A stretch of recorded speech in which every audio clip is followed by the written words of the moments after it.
Pemirsa, surat edaran Menteri Agama yang di dalamnya memuat soal pedoman penggunaan speaker masjid selama bulan Ramadan hingga kini juga masih menuai kritik. Tidak hanya dibanjiri kritik, ada juga yang meminta surat edaran tersebut untuk segera dicabut lantaran dianggap tidak memahami arti toleransi.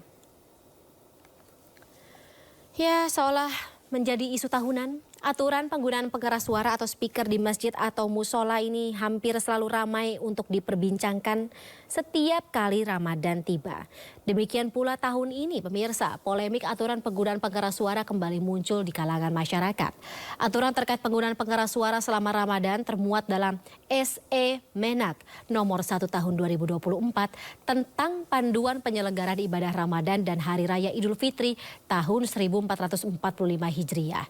Salah satunya aturan penggunaan pengeras suara di masjid atau musola selama sholat rawih dan juga tadarus yang menjadi pro kontra di tengah masyarakat.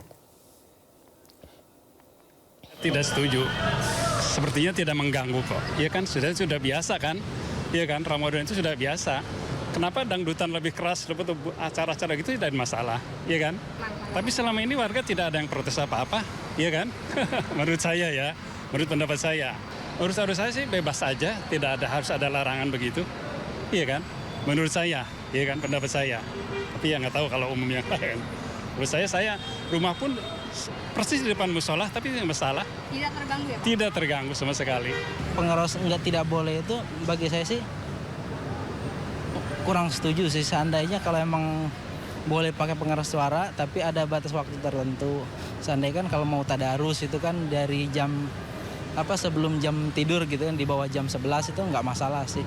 Atau enggak sebelum subuh sekitar jam 4 sampai jam 5, jam 6 nggak masalah itu. Kalau bagi saya sih Indonesia itu beragam agama ya. Semuanya pasti toleransi dan bagi saya nggak masalah sih kayak kita dengan agama yang lain gitu juga. Yang penting jangan pas lagi jam tidur atau jam istirahat kita melakukan pengeras suara yang berlebihan atau gimana. Karena itu bagi saya itu setahun sekali ya. Kalau seandainya setahun sekali untuk pengeras suara selama sehari itu kayak nggak masalah sih sebenarnya. Boleh-boleh aja sih kalau kata saya, tapi memang tergantung tempatnya juga, lokasi menentukan juga sih. Mungkin jadi pertimbangannya supaya warga juga bisa terpanggil ya yang muslim untuk bisa sholat gitu aja sih. Enggak sih, kalau menurut saya karena saya memang muslimnya, tapi memang melihat lokasi juga Mbak itu. Takbiran sih dibatasin aja. Nah kira-kira sampai jam berapa nih Bu? Menurut Ibu sudah wajar? Ya mungkin jam 10 ya wajarnya. Sementara itu, Menteri Pembangunan Manusia dan Kebudayaan Muhadjir Effendi menyatakan penggunaan aturan pengeras suara masjid terutama saat bulan Ramadan sudah sewajarnya diatur. Menurutnya, panggilan ibadah harus bersifat khusyuk dan tidak bersifat gaduh. Berzikir masa harus keras-keras. Berarti kalau pakai mic yang keluar itu cuma untuk azan berarti Bu? Ya, sebaiknya untuk azan aja dan itu juga sekedarnya, jangan nggak usah harus adu keras. Kan biasanya juga berdekatan masjid-masjid itu tuh adu keras-kerasan. Oh iya, jadi bagaimana sebaiknya? Saya setuju lah, pokoknya diatur lah, ditertibkan penggunaan pengeras suara untuk kepentingan ibadah. Terutama jangan sampai yang tujuannya mestinya untuk memanggil tapi bikin menjadi gaduh, kemudian mestinya harus khusyuk, tapi karena ada pengeras maka kemudian terganggu untuk yang lain yang sebetulnya waktunya, apalagi bulan puasa ini kan kesempatan orang untuk mendekatkan pada Tuhan, jangan terlalu bawah jadi ganggu dengan suara-suara keras. Pemirsa, memasuki awal Ramadan, polemik speaker masjid mencuat. Sikap tidak peduli pengelola masjid atas keluhan warga yang terganggu atau pernah melayangkan komplain bahwa mereka terganggu dalam penggunaan terlalu berlebihan pengeras suara atau speaker ini juga kembali dipersoalkan. Peraturan yang terlalu longgar dianggap sebagai akar dari masalah. Jadi pertanyaannya, apa jalan ideal untuk menyelesaikan masalah yang dianggap sensitif ini dan bahkan hampir tiap tahun, hampir tiap Ramadan tiba menjadi sebuah polemik tersendiri. Kita akan bahas bersama dengan Ketua Komisi 8 DPR Republik Indonesia, Ashabul Kahfi. Selamat malam Pak Ashabul, Assalamualaikum. Waalaikumsalam warahmatullahi wabarakatuh. Selamat malam Mbak Penny ya. Iya, Fani Pak. Baik. Ya. Terima kasih Pak Fani. Sabul atas waktunya malam hari ini. Tapi kami juga sebelumnya sebenarnya sudah mencoba menghubungi pihak Kementerian Agama dan juga Gus Miftah yang saat ini tampaknya sedang berdebat terkait dengan surat edaran Menteri Agama ini. Tetapi sampai dengan saat ini dua pihak tersebut belum merespon untuk bisa bergabung dengan Pak Sabul malam hari ini di Sindo Prime. Baik, kalau dari Komisi 8 DPR Republik Indonesia sendiri, Pak Sabul, ada tanggapan terkait dengan surat edaran Menteri Agama ini?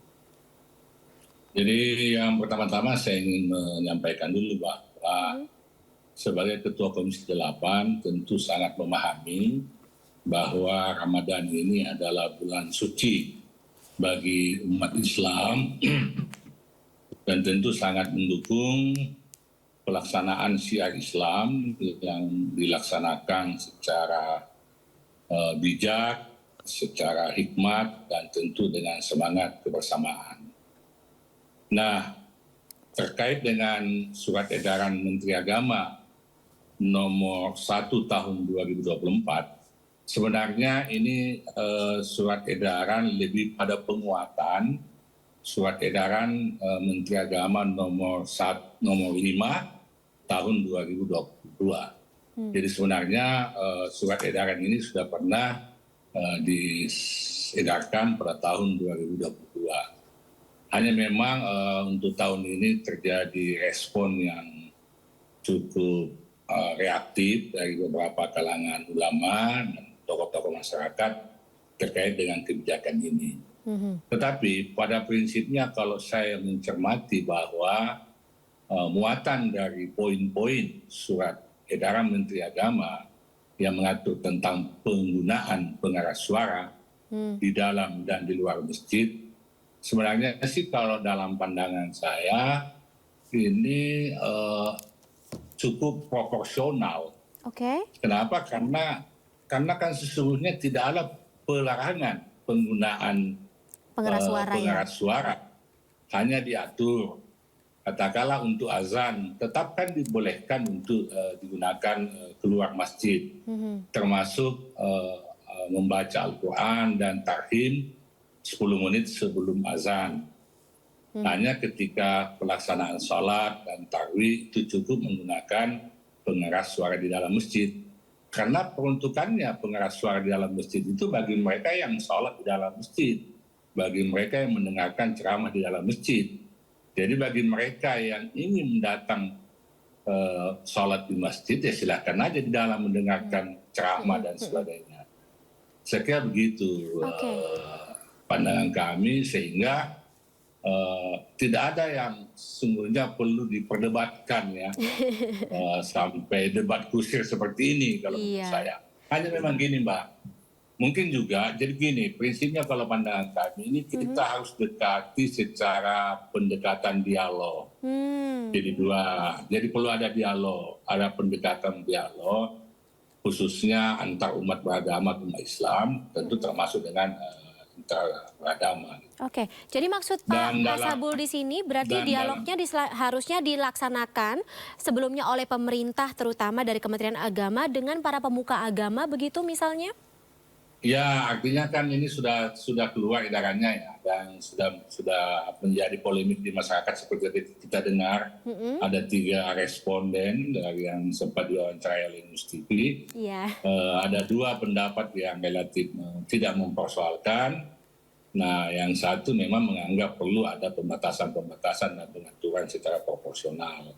Jadi perlu ada pendekatan dialog. Yang kedua, saya kira juga perlu dipahami dalam kontekstual. Jadi pemahamannya harus kontekstual. Artinya gini, mungkin untuk di beberapa daerah-daerah tertentu, walaupun surat edaran ini berlaku umum, ya mungkin bisa saja tetap mereka melaksanakan sesuai kebiasaan mereka selama ini dengan menggunakan pengeras suara di luar. Mungkin ada daerah-daerah tergantung kesepahaman mereka. Karena gini Mbak, memang ada juga beberapa musala mungkin yang tidak memiliki pengeras suara di dalam. Adanya pengeras suara di luar yang pakai toa itu loh, yang keluar itu. Nah itu. Jadi saya kira yang pertama harus ada dialog, yang kedua perlu didekati secara kontekstual. Nah yang ketiga tadi pada prinsipnya surat edaran ini kan sebenarnya dalam rangka untuk kehikmatan beribadah di bulan Ramadan, tujuan utamanya. Yang kedua untuk menjaga kenyamanan bagi mereka-mereka yang mungkin berbeda agama, berbeda kultur dengan kita. Oke. Iya. Pak Sabul, tapi kita juga tahu bahwa saya tidak mau menyebut ini isu ya, tetapi kayak topik ini, terus kemudian concern ini pernah mendatangkan sebuah insiden, yakni dipenjarakannya seorang warga akibat memprotes pengeras suara. Apakah ini juga tidak menjadi pertimbangan perlunya edukasi, perlunya mungkin penyesuaian, dan tadi kalau kata Pak Sabul mengatakan perlu dialog lebih lanjut dengan para pemuka agama, mengingat sebagian besar ustadz dan juga pemuka agama ini adalah sosok yang tentu saja dihormati oleh para jamaah, oleh warga, sehingga proses edukasi dan juga sosialisasi tersebut bisa menyeluruh dan bisa diterima secara lebih mudah. Jadi saya kira bukan persoalan melarang azannya sampai harus dia dipenjarakan. Tapi mungkin pendekatannya yang salah. Mungkin cara penyampaiannya, kemudian mungkin ada unsur-unsur penghinaan, di situ mungkin yang sampai dia harus kena pidana. Kalau hanya sekedar menyarankan, mengatur, termasuk volume suara azan, suara tahim, Al-Quran, kan gini Mbak. Di beberapa daerah saya juga dapat informasi bahwa memang ada masjid kalau di bulan Ramadan, itu mengaji sampai subuh, gitu kan? Iya. Ini kan maaf ini ya, ini sebenarnya nggak salah, tetapi saya kira kurang tepat lagi di era seperti hari ini, di mana dinamika kehidupan begitu tinggi, tingkat kesibukan, buat orang butuh istirahat. Oke. Pak Sabul? Untuk kenyamanan, mungkin di situ asal sebagainya dan sebagainya. Oke, Pak Sabul, sore sempat putus-putus, boleh diulang lagi tadi bagaimana idealnya seperti apa? Dialog seperti apa ya atau pendekatan seperti apa? Jadi kalau saya tadi itu bukan karena persoalan dia melarang azan sampai dipenjarakan ya.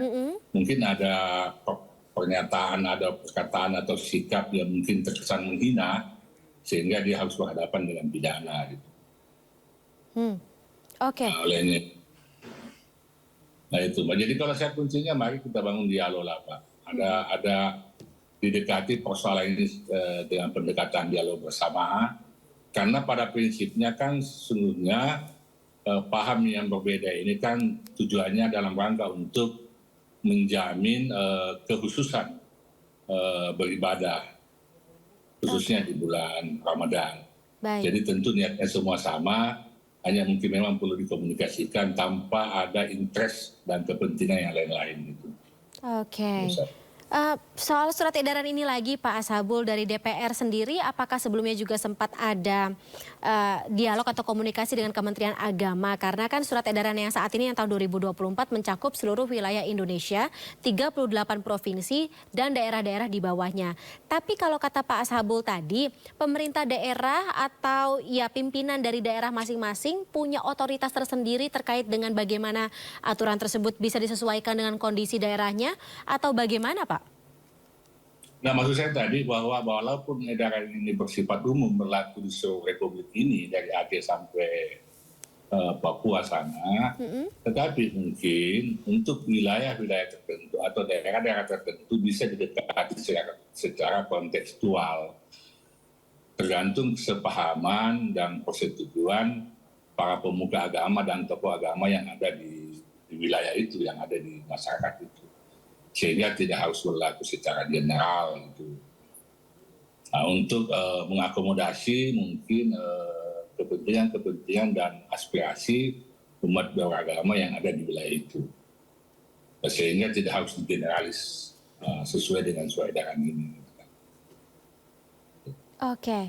Pak Sabul, untuk apa ya, lagi-lagi ini pengeras suara ketika tidak hanya tempat ibadah umat Islam saja yang menggunakan pengeras suara untuk menyampaikan informasi atau juga ajaran agamanya, tetapi juga tempat-tempat lain mungkin juga dari Komisi 8 DPR Republik Indonesia sendiri mengumpulkan data-data yang ada di lapangan. Seperti apa sebenarnya aturan yang ideal kalau dari kacamata Komisi 8 DPR sendiri? terkait dengan pengeras suara, terus kemudian juga penyampaiannya ke muka publik, jam-jamnya seperti itu? Kalau saya kan yang paling penting ialah bagaimana agar suasana kehidupan keberagamaan ini tidak menciptakan ketidaknyamanan. Yes, ya, setuju. Di lingkungan sekitar wilayah tempat ibadah itu yang paling penting menurut saya. Yang lainnya kan itu kan persoalan teknis, Mbak. Persoalan teknis saja itu. Yang penting tidak ada yang merasa terganggu, mereka hidup nyaman dan tentram, sehingga keberadaan kehidupan beragama itu tidak menimbulkan kegaduhan di sekitar kita. Kan gini, kalau kita mencermati, melihat bahwa sesungguhnya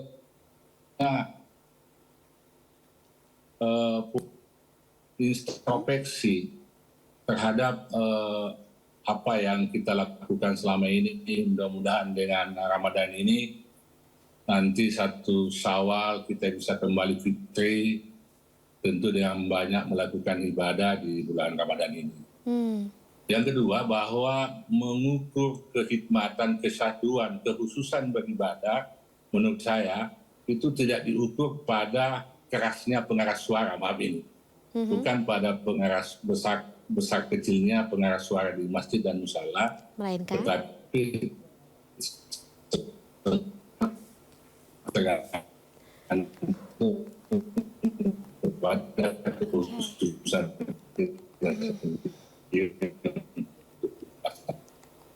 Oke, Pak Ashabul. Ya, saya kira.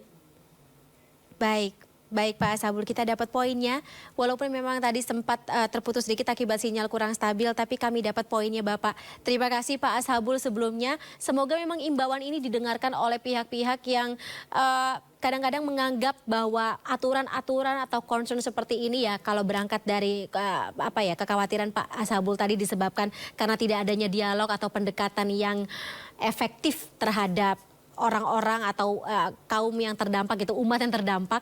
Jadi mungkin akan menjadi, kita harapkan agar bisa menjadi sebuah pertimbangan ya ke depannya supaya sosialisasi dan juga edukasi ini tidak menyurutkan semangat untuk beribadah, tetapi juga tidak menodai toleransi antar beragama khususnya yang ada di wilayah Indonesia ya.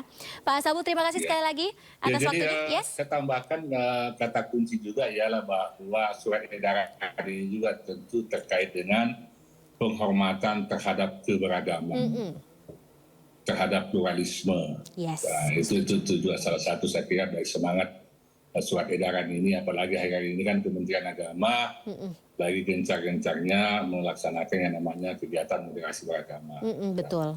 Yang kedua, penyelenggaraan ibadah dan ketertiban umum. Artinya kita beribadah oke, tetapi ketertiban umum juga harus tetap kita pelihara.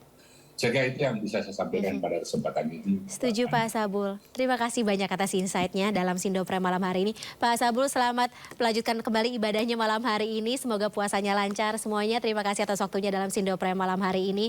Assalamualaikum warahmatullahi wabarakatuh. Terima kasih, sampai jumpa. Amin.